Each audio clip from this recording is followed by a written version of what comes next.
இந்தியாவில் பாரதிய ஜனதா கட்சி அல்லது காங்கிரஸ் இந்த மாதிரி இந்தியாவை முழுக்க மத்திய அரசில் இருந்து தலைமை தாங்கி ஆட்சி நடத்தக்கூடிய கட்சிகள் வறுமை ஒழிப்பு திட்டங்கள், வறுமையே வெளியேறுங்கிற முழக்கங்கள், இது மாதிரி விஷயங்களை முன்வைக்கிறாங்க.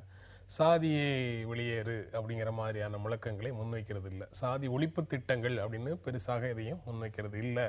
அப்படிங்கிற பார்வையை நீங்கள் எப்படி எதிர்கொள்கிறீங்க? இல்லை, நான் முன்ன மாதிரி சொன்ன மாதிரி இவரோட கேள்வியில் இருந்த மாதிரி, ஸோ அவர்களுக்கும் வேதம் சொல்லித்தரணும், அவர்களுக்கும் சம்ஸ்கிருதம் சொல்லித்தரணுங்கிற விஷயத்தில் என்னென்னா, அது விஹெச்பி அதுக்காக நிறையா ஸ்கீம்ஸ் போட்டு பண்ணுறாங்க. வெவ்வேறு அமைப்புகள் அதற்காக இயங்குகின்றது.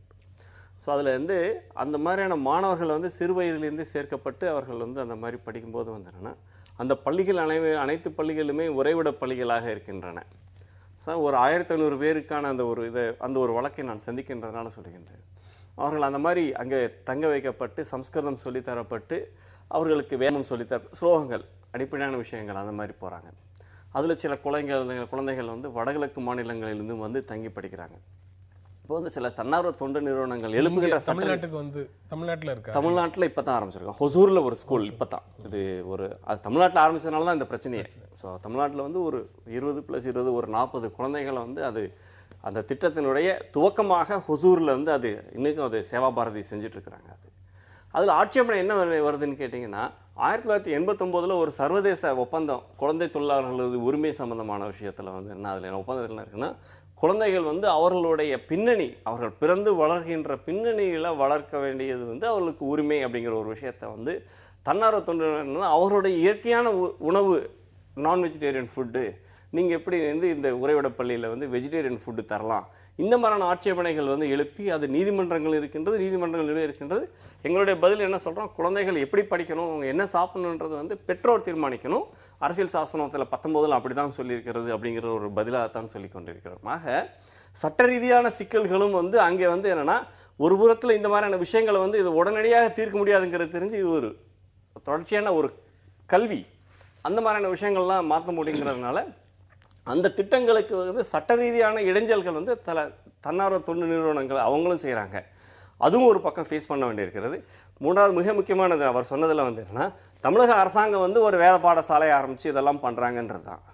ஆர்டிகிள் 25 ஒவ்வொரு மதத்தினருக்கும் அவருடைய மதத்தினுடைய நிர்வாகத்தை செய்வதற்கான உரிமை உண்டு. ஆனால் தமிழ்நாட்டில் ஹிந்துக்களுக்கு அந்த உரிமை மறுக்கப்பட்டு, ஸோ எப்படி ஈஸ்ட் இந்தியா கம்பெனி இந்தியாவுக்குள்ள இதை பிடிச்சாங்களோ, மதச்சார்பற்ற அரசாங்கத்திற்கு கோயிலுக்குள்ள என்ன வேலை, 38,000 கோயிலில் நிர்வாகம் பண்ண வேண்டிய தேவை அந்த அரசாங்கத்திற்கு கிடையாது. ஸோ கேரளாவிலே இல்லாத விஷயம் அது, இடதுசாரிகளே அந்த விஷயத்தை செய்யலை. ஆனால் தமிழ்நாட்டில் தொடர்ச்சியாக 59 அது 52, பின்னர் அதை ஷிரூர் மாடத்து கேஸ் அப்புறம் 59 சட்டமாச்சு. ஆக தமிழ்நாட்டில் ஒரு கோயிலும் உருப்படியாக நிர்வாகம் செய்யலை. ஒரு சிறிய உதாரணம் மட்டுமே சொல்லுகின்றேன். கும்பாபிஷேகம் பாலாலயத்துக்கு எதுக்கு ஒரு ஜாயிண்ட் கமிஷனர்? அது மதசார்பற்ற ஒரு அரசாங்கத்துல ஒரு ஜாயிண்ட் கமிஷனர் எப்படி கும்பாபிஷேகத்தை பத்தி தீர்மானம் பண்ணும்? கும்பாபிஷேகம் நடத்துறது அதற்கான படிப்பே வேற. அதே மாதிரி இவர் சொல்லுகின்ற அந்த விஷயம் என்னன்னா, வித்தியாசம் பார்க்கணும். ஆலயத்தில் அர்ச்சகர்கள் நியமனம் அது லீகலி ரெகக்னைஸ் ரைட். என்னன்னா அது ஒரு தகப்பனுக்கு கிடைக்கின்ற ஒரு சொத்து மாதிரியான விஷயம். அது பிள்ளைக்கு தான் போயிடணுன்றாக இவர் இப்போ நாராயணகுரு பண்ண மாதிரி சிபிஎம் 4 கோயிலை கட்டி அந்த கோயிலுக்கு அவர்கள் புதிதாக அர்ச்சகர்களை நியமனம் செய்யலாம். அந்த கோயிலுக்கு இப்போ மேல்மருவத்தூர் சுவாமியார் மேல்மருவத்தூர் இருக்கின்றது. மேல்மருவத்தூர்ல போயிட்டு அங்கே ஒரு பிராமணர் அர்ச்சகரை நியமிக்க முடியுமா? அவர் தான் அதை தீர்மானிப்பார். ஆக நீங்க அந்த மாதிரி ஒரு விஷயத்தை செய்யணும். அந்த மாதிரி ஒரு விஷயங்களை நடத்துகின்றதை தவிர்த்து காலங்காலமாக தகப்பனிலிருந்து மகனுக்கு போகின்ற உரிமையில சட்டம் தலையிட முடியாது. நண்பர் ரொம்ப நல்லா சொல்லிட்டார். உண்மையிலேயே அவருடைய கருத்து என்னன்னு இப்ப தெளிவாகி போச்சு. ஒரு முக்கியமான வாக்கியத்தை சொன்னார். இந்த பூசாரி உரிமை என்பது அப்பா இருக்கு, நான் வர்றேங்க, அப்பாவுக்கு பிறகு பிள்ளைதான். அப்படி என்றால் அந்த அப்பா குறிப்பிட்ட சாதியை சார்ந்தவர். ஆகவே சாதி வழியாகத்தான் அது வரும். அடுத்து அவங்க எல்லாரும் பெருந்தெய்வ கோயில்கள், பெரிய பெரிய கோவில்கள், சிதம்பரமோ மதுரை மீனாட்சி அம்மன் கோயில், அந்த மாதிரியான கோயில் அவங்க ஏற்கனவே இருக்காங்க. அவங்க அப்பா, அவங்களுடைய மகன், இதில் வேற யாரும் தலையிடக்கூடாது. அப்படி என்றால் இங்கே உள்ள நிலைமை பாருங்க. கோவிலுக்குள் சாதியத்தை காப்பாற்றுவது என்பதுதான் அவங்களுடைய நிலைப்பாடா என்கிற கேள்வி. அடுத்தாப்புல அவர் என்ன போனா போகுதுன்னு, நீங்க வேணா சொந்தமா ஒரு கோயிலை கட்டி அங்கே வேணா உங்களுக்கு இஷ்டத்துக்கு பூசாரியை நியமிச்சுக்கங்க என சொல்லுகிற அந்த துணியில அவங்க அவர் பேசுறாரு.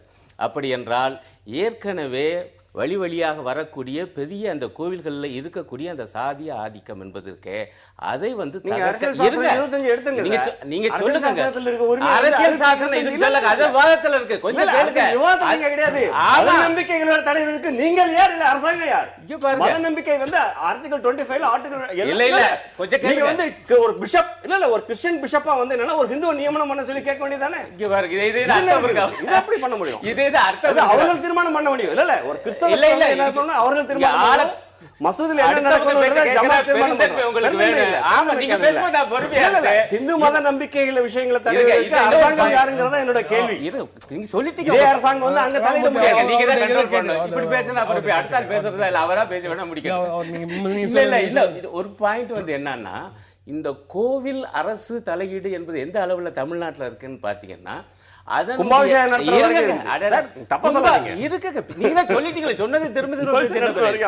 பிரச்சனை வந்து அந்த கோயிலுடைய ஆகம முறைகள் அதனுடைய பூஜை முறைகள் இதுல வந்து அவங்க தலையிடுறது நீங்க உண்மைக்கு மாறாக சொல்லுகின்றீர்கள். பேசுறது இது எல்லாத்திலுமே தமிழ்நாடு இந்த அரசாங்கம் தலையிடுறதுனாலதான் அதாவது அந்த சொத்து பாதுகாப்பு என்பதுக்கு மிகப்பெரிய பிரச்சனை வந்துச்சு. அது வந்து மக்கள் கொடுத்தது, கோவிலுக்கு கொடுத்த சொத்து. ஆனால் சில பெருச்சாளிகள் அதை உறிஞ்சி சாப்பிட்டு கொண்டிருந்த நிலைமையில தான் சொல்ல போனா இந்த மாதிரியான அந்த இந்து மத போர்டு உருவாக்குனதே ஆத்திகர்கள் தான். அவங்க நாத்திகர்கள் ஒண்ணு உருவாக்கல. அவங்களே முன் வந்துதான் இது அரசு கட்டுப்பாடு கண்காணிப்பு வேண்டும், சொத்துக்களை பாதுகாக்க, இது பொதுமக்களின் சொத்து. ஆனா பூசை முறை இது உட்பட இது எல்லாத்தையும் அந்தந்த கோவில்ல இருக்கக்கூடிய பூசாரிகள் தான் தீர்மானிக்கிறாங்க.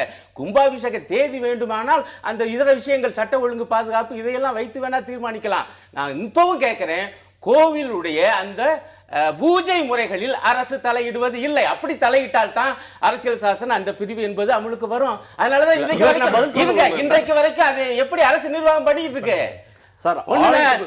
நீதிமன்றம் தப்புன்னு சொல்லலையே. ஆலயங்களில் அன்னதானம் செய்யணும் தான். ஆனா ஆலயத்தினுடைய உண்டியல் இருந்து எடுத்து அன்னதானம் பண்ணுவதற்கான அதிகாரம் இந்த அரசாங்கத்திற்கு கிடையாது.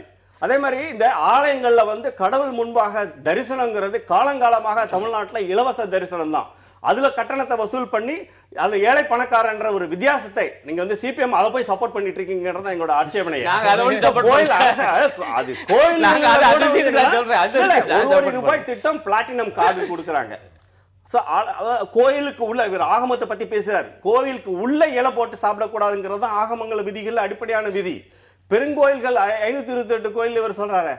கோயில்களுக்குள்ள அது கோயில் வளாகத்தினுள்ள அந்த அன்னதானம் நடைபெறக்கூடாதுங்கிறது ஆகமத்தினுடைய அடிப்படை விதி. அந்த மாதிரி செஞ்சால் அந்த சாநித்தியம் கெட்டுவிடும், சைத்தன்யம் அதாவது இறை சக்தி அங்கு பாதிக்கப்படுங்கிறதா அந்த ஆட்சேபனைக்கானது. அந்த விஷயத்தை நீங்க அரசாங்கம் தான் தீர்மானிக்குது. கோயில் காசை எடுத்து நீங்க ஏன் இலவச திருமணம் நடத்துறீங்க? ஏன் உங்க கட்சியில் இருக்கிற பணம் எடுத்து பண்ண வேண்டியதானே அரசாங்கத்தில் எடுத்து பண்ண அன்னதான திட்டங்களை ஏன் கோயில் பணத்திலிருந்து எடுக்கிறீங்க? அன்னதான திட்டத்துக்கு அரசாங்கம் பண்ண வேண்டியதான ஒரு கோயில் இல்லாமல் வந்து எல்லா கோயிலையும் இந்த அரசாங்கம் சீரழிக்கின்றது. அதனுடைய விளைவுதான் பல்வேறு ஆட்சியாளர்களும் வந்து அதை செஞ்சிட்டு இருக்காங்க. மொத்த இது பாத்தீங்கன்னா 2G ஸ்பெக்ட்ரம் ஒவ்வொரு ஆண்டும் கிட்டத்தட்ட 5000 கோடி ரூபாய் அரசாங்கத்துக்கு மிகப்பெரிய ஊழலாக நிச்சயமா அதை வெளிக்கொணர்வோம். ஆரம்பிச்ச பொருளை விட்டு எங்கேயோ வந்துட்டோம். நிறைவு வேற செய்யணும். இறுதியான கருத்தை புரிஞ்சுக்குவாங்க. நான் என்ன சொல்ல வர்றேன்னா, மக்கள் பணம் தான் உண்டியல் போடப்படுகிற பணம். அந்த பணத்தை எந்த காரியத்துக்கு செய்யறாங்க? அன்னதானங்கிறது ஒரு நல்ல திட்டம். ஆகவே நாங்க வந்து அதை வந்து ஆதரிக்கிறோம். இவர் என்ன சொல்றாரு பாருங்க, அதுல இலை போட்டு இது பண்ணக்கூடாதுங்கிற. அப்ப தட்டு போட்டா சரியா வருமா?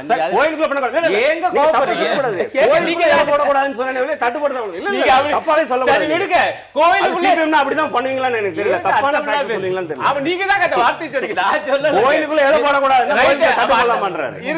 கோயிலுக்குள்ள சாப்பாடே போடக்கூடாது, நடக்கணும்.